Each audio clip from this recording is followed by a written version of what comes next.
The master Prakash classes YouTube channel आप सभी लोगों का स्वागत करता है। उत्तर प्रदेश में जूनियर शिक्षक भर्ती की तैयारी करने वाले सभी भाई और बहन तैयार हो जाइए अपने अनिवार्य प्रश्न पत्र 50 नंबरों के सामान्य ज्ञान का प्रैक्टिस सेट सॉल्व करने के लिए।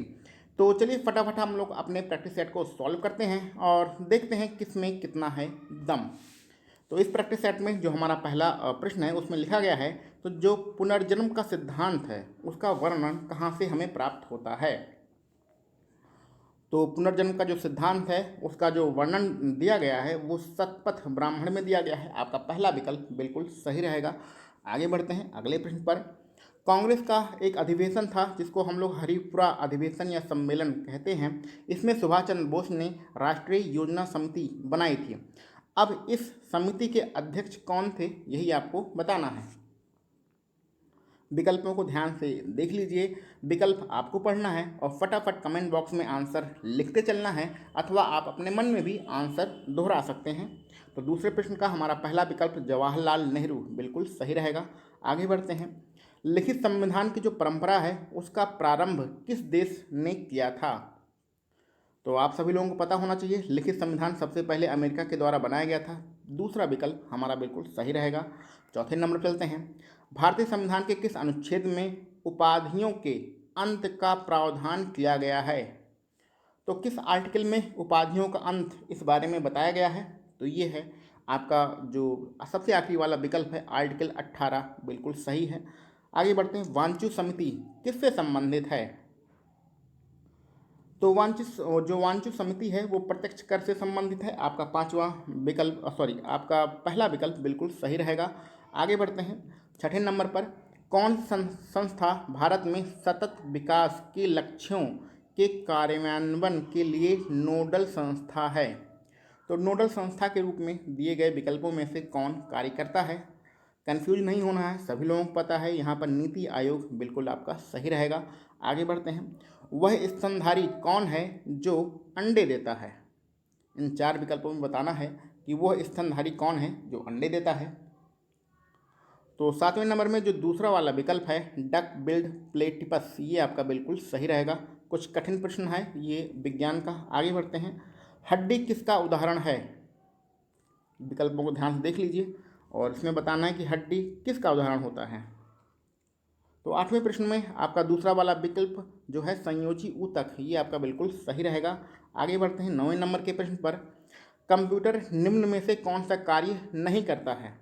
तो सबको पता है भैया कंप्यूटर जो है अंडरस्टैंडिंग ये नहीं कर पाता है, जो उसे कमांड दिया जाता है वैसे ही काम करता है। आपका डी वाला विकल्प बिल्कुल सही रहेगा। और 10वें नंबर से हमारे रीजनिंग के प्रश्न स्टार्ट हो जाते हैं। ये रीजनिंग के प्रश्न आपको कैसे सॉल्व करना है ये बहुत बार आपको बताया जा चुका है, लगभग सभी प्रैक्टिस सेट में बताया जाता है। तो यहाँ पर इन प्रश्नों को हम लोग छोड़ देते हैं, इसको आप बड़े आराम से सॉल्व कर लीजिएगा। ठीक है। पीडीएफ कहाँ से मिलेगी आपको। पीडीएफ आप टेलीग्राम चैनल पे जाइएगा, उसको डाउनलोड कर लीजिएगा और बैठ के ये सारे प्रश्नों को आप बड़े आराम से सॉल्व करिएगा, कोई दिक्कत नहीं होगी। इन सारे प्रश्नों को कैसे सॉल्व करना है ये हम लोग अनेकों बार बता चुके हैं। तो यहाँ पर आपका 17 नंबर तक क्या है रीजनिंग है। इसके आगे हम लोग बढ़ते हैं अपने 18 नंबर से। वर्ष 2020 की वैश्विक नवाचार सूचकांक रिपोर्ट में नवाचार सूचकांक की दृष्टि में शीर्ष स्थान पर कौन सा देश है। तो नवाचार जो सूचकांक है उसमें नंबर 1 पे कौन सा देश है। तो यहाँ पर आपका जो स्विट्जरलैंड लिखा है यही हमारा नंबर 1 है। दूसरा विकल्प बिल्कुल सही रहेगा। 19 नंबर पर आगे बढ़ते हैं और 1 मिनट का समय दीजिए। हाल ही में किस राज्य में स्थित लोनार झील को रामसर स्थल का दर्जा दिया गया है। तो कुल मिला के यही बताना है कि जो लोनार झील है वो कहाँ पर है। लोनार झील महाराष्ट्र में है। आपका विकल्प डी बिल्कुल सही रहेगा। आगे बढ़ते हैं 20 नंबर के प्रश्न पर। भारत में कोविड-19 आसियान प्रतिक्रिया कोष में कितने मिलियन अमेरिकी डॉलर का योगदान देने की घोषणा किया है। तो भारत इस संस्था को कितना अमेरिकी डॉलर देने वाला है। $1 मिलियन, यानी कि पहला वाला विकल्प आपका बिल्कुल सही रहेगा। 22 नंबर चलते हैं। हाल ही में किस देश के सआदत रहमान ने अंतर्राष्ट्रीय बाल शांति पुरस्कार जीता है। तो ये भैया किस देश के हैं, इनका नाम है सआदत रहमान और ये हैं बांग्लादेश के। आपका विकल्प सी बिल्कुल सही रहेगा। 22 नंबर पर चलते हैं। हाल ही में किस राज्य की सूर सरोवर झील को रामसर स्थल का दर्जा दिया गया है? तो जो ये रामसर स्थल होते हैं, इसको आप किसी बुक से डिटेल में पढ़ लीजिएगा। अभी इसको हाल ही में अपडेट भी किया गया है। तो भारत में टोटल कितने रामसर स्थल हैं ये आप याद कर लीजिएगा। और जो सूर सरोवर झील है ये आपके उत्तर प्रदेश में है, यानी कि आपका तीसरा विकल्प बिल्कुल सही रहेगा। 23 नंबर चलते हैं। बताना है कि बुकर पुरस्कार 2020 का अवार्ड किसने जीता है? तो बुकर पुरस्कार 2020 किसे दिया गया है? और 23 नंबर में आपका कौन सा विकल्प सही होना चाहिए? यहाँ पर आपका विकल्प सी डगलस स्टुअर्ट बिल्कुल सही होना चाहिए। आगे बढ़ते हैं अपने 24 नंबर के प्रश्न पर। हाल ही में किस राज्य सरकार ने दाई दीदी क्लिनिक की शुरुआत किया है? तो दाई दीदी क्लिनिक जो है वो किस राज्य सरकार की देन है? ये है आपका विकल्प सी छत्तीसगढ़, विकल्प सी यहाँ पर सही रहेगा। आगे बढ़ते हैं। अशोक किस राजवंश के सम्राट थे? तो ये तो बहुत ही बच्चों वाला प्रश्न है। अशोक जो है मौर्य वंश से संबंधित है। आपका पहला विकल्प बिल्कुल सही है। आगे बढ़ते हैं। चंद्रगुप्त द्वितीय को किस नाम से जाना जाता है? तो यहाँ पर गुप्त वंश की बात हो रही है। चंद्रगुप्त द्वितीय को हम लोग विक्रमादित्य के नाम से जानते हैं। आपका डी वाला विकल्प यहाँ पर बिल्कुल सही रहेगा। 27 नंबर पर चलते हैं। भारत के लिए संविधान बनाने वाली संविधान सभा किस वर्ष स्थापित की गई थी? यानी संविधान सभा का निर्माण किस वर्ष किया गया था? तो बहुत ही आसान प्रश्न है। 1946, विकल्प सी यहाँ पर हमारा सही रहेगा। 28 नंबर पर चलते हैं। भारतीय संविधान के अनुसार संपत्ति का जो अधिकार है वो किस प्रकार का अधिकार है? विकल्पों को ध्यान से देख लीजिए। और जो संपत्ति का अधिकार है वो कानूनी अधिकार है, यानी विधिक अधिकार। विकल्प पहला वाला हमारा सही रहेगा। आगे बढ़ते हैं। भारत में उपग्रह प्रमोचन केंद्र कहाँ पर है? यानी कि ऐसा केंद्र, ऐसी जगह कौन सी है जहाँ से उपग्रह भेजे जाते हैं? तो उसका नाम है श्रीहरिकोटा। तीसरा वाला विकल्प आपका बिल्कुल सही रहेगा। आगे बढ़ते हैं। राष्ट्रीय वनस्पति अनुसंधान संस्थान कहाँ पर है? तो ये जो वनस्पति वाले सारे काम होते हैं ना, ये अपने राजधानी में होता है। अपनी राजधानी मतलब उत्तर प्रदेश की राजधानी यानी कि लखनऊ। तो जो आपका डी वाला विकल्प है वो आपका बिल्कुल सही रहेगा। आगे बढ़ते हैं अपने 31 नंबर के प्रश्न पर। उत्तर प्रदेश में बाढ़ की घटनाएं हाल ही में क्यों बढ़ गई हैं? तो इसमें से सभी विकल्प लगभग सही हैं, लेकिन कौन सा सबसे ज़्यादा उपयुक्त है ये आपको बताना है। तो तीसरा वाला विकल्प है अफवाह क्षेत्र में वन कटाई में वृद्धि होने के कारण उत्तर प्रदेश में हाल ही में बाढ़ की घटनाएं बढ़ गई हैं। आगे बढ़ते हैं अपने 32 नंबर के प्रश्न पर, और 1 मिनट का समय दीजिए। हाँ, भारत में अंतर्राष्ट्रीय सुनामी चेतावनी प्रणाली को कब शुरू किया गया था? तो अंतर्राष्ट्रीय सुनामी चेतावनी प्रणाली को स्टार्ट कब किया गया था? तो 32 नंबर में जो आपका विकल्प पहला वाला है 2006, ये आपका बिल्कुल सही रहेगा। आगे बढ़ते हैं 33 नंबर पर। किस दिन पृथ्वी सूर्य के सबसे निकट होती है? तो पृथ्वी सूर्य के सबसे निकट कब रहती है? निकट रहती है 3 जनवरी को ठंडी के समय, यानी कि तीसरा वाला चौथा विकल्प आपका बिल्कुल सही रहेगा। 34 नंबर चलते हैं। एक्स किरणों की खोज किसने किया था? तो एक्स किरणों की खोज आपका विकल्प बी रोएंटजेन ने किया था, यानी कि दूसरा विकल्प आपका बिल्कुल सही रहेगा। ज़्यादा कठिन इस प्रैक्टिस सेट में प्रश्न नहीं है, इसलिए हम लोग इसको फटाफट सॉल्व करते जा रहे हैं। आपको ज़्यादा इसमें डिटेल में समझाने की कोई आवश्यकता नहीं है। ग्रुप बियर क्या होता है? तो ग्रुप वेयर क्या होता है ये आपको बताना है 35 नंबर में। और ग्रुप वेयर जो होता है वो एक प्रकार का सॉफ्टवेयर होता है। आपका डी वाला विकल्प बिल्कुल सही है। 36 नंबर में बताना है भैया डीटीपी का फुल फॉर्म क्या होता है? तो डीटीपी का जो फुल फॉर्म होता है डेस्कटॉप पब्लिशिंग, पहला वाला विकल्प आपका बिल्कुल सही है। आगे बढ़ते हैं। गुरुपद स्वामी ये एक समिति है। ये जो समिति थी गुरुपद स्वामी, ये किससे संबंधित थी?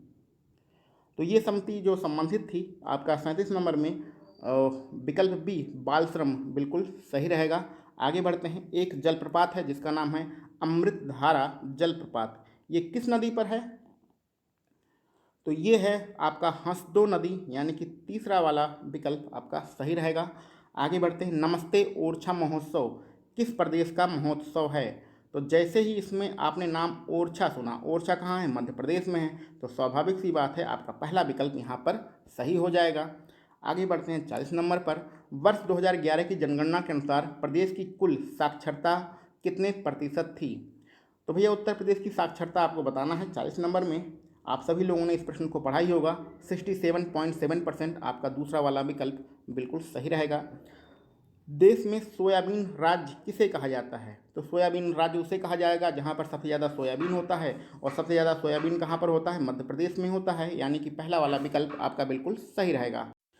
तो चलिए आगे बढ़ते हैं अपने अगले प्रश्न पर। 42 नंबर के प्रश्न में हमारा लिखा गया है, वेटलैंड दिवस कब मनाया जाता है? तो ये मनाया जाता है आपका 2 फरवरी को, यानी कि तीसरा वाला विकल्प आपका बिल्कुल सही रहेगा। आगे बढ़ते हैं, दूध के पीएच की प्रवृत्ति क्या होती है? यानी कि दूध अम्लीय होता है, क्षारीय होता है, कैसा होता है, यही आपको बताना है। तो दूध का जो पीएच वैल्यू होती है वो दूध में हल्का अम्लीय होता है, यानी कि पहला वाला विकल्प आपका बिल्कुल सही रहेगा। आगे बढ़ते हैं, पौर शिक्षा की व्यवस्था किस वर्ष की गई थी? तो पौर शिक्षा की जो स्थापना किया गया था वो किस वर्ष किया गया था? आपका पहला वाला विकल्प 1982 बिल्कुल सही रहेगा। अगले प्रश्न में बताना है, ये आपके 4 विकल्प दिए गए हैं, इसमें प्रत्यक्ष कर का उदाहरण कौन सा विकल्प है? तो जब भी इस प्रकार के प्रश्न मिलें उसमें उपयुक्त सभी लिखा हो तो उसको आप टिक लगा दिया कीजिए। लगभग 75% केस में यही आपके सही रहते हैं। आगे बढ़ते हैं 46 नंबर पर, लीला सैमसन किस से संबंधित हैं?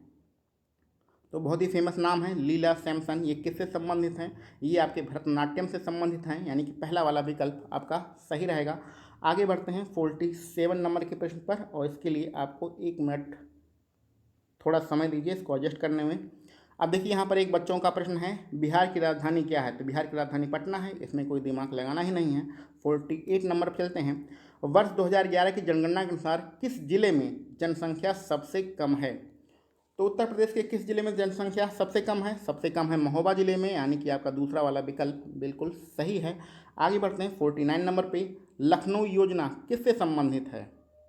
तो जो लखनऊ योजना है वो परिवहन से संबंधित है, यानी कि आपका दूसरा वाला विकल्प बिल्कुल सही रहेगा। और आज के अपने आखिरी प्रश्न पर हम लोग आगे बढ़ते हैं, उत्तर प्रदेश में शुरू होने वाला सबसे लंबा राजमार्ग कौन सा है? तो उत्तर प्रदेश से शुरू होने वाला सबसे लंबा जो राजमार्ग है वो NH2 है, इसका नाम बदलकर अब NH19 कर दिया गया है, यानी कि आपका पहला वाला विकल्प बिल्कुल सही रहेगा। तो इस टोटल प्रैक्टिस सेट में हम लोगों ने अपने अनिवार्य प्रश्न पत्र जो आपके 50 नंबरों का है उसके टोटल 50 प्रश्नों को हम लोगों ने सॉल्व किया है। इन टोटल 50 प्रश्नों में रीजनिंग के प्रश्नों को छोड़ दिया है, तो रीजनिंग के प्रश्नों को छोड़कर आपके कितने नंबर बन रहे हैं इसको कमेंट बॉक्स में ज़रूर लिखिएगा। इसके अलावा यदि आपके पास कोई शिकायत हो, कोई सुझाव हो, तो उस सारी चीज़ों को भी आप कमेंट बॉक्स में बता सकते हैं। इस वीडियो को आप अपने मित्रों में जो जूनियर शिक्षक भर्ती की तैयारी कर रहे हैं तो उन्हें भी शेयर कर सकते हैं। चलिए मिलते हैं हम लोग अपने अगले किसी प्रैक्टिस सेट में। आप सभी लोगों को वीडियो देखने के लिए बहुत बहुत धन्यवाद।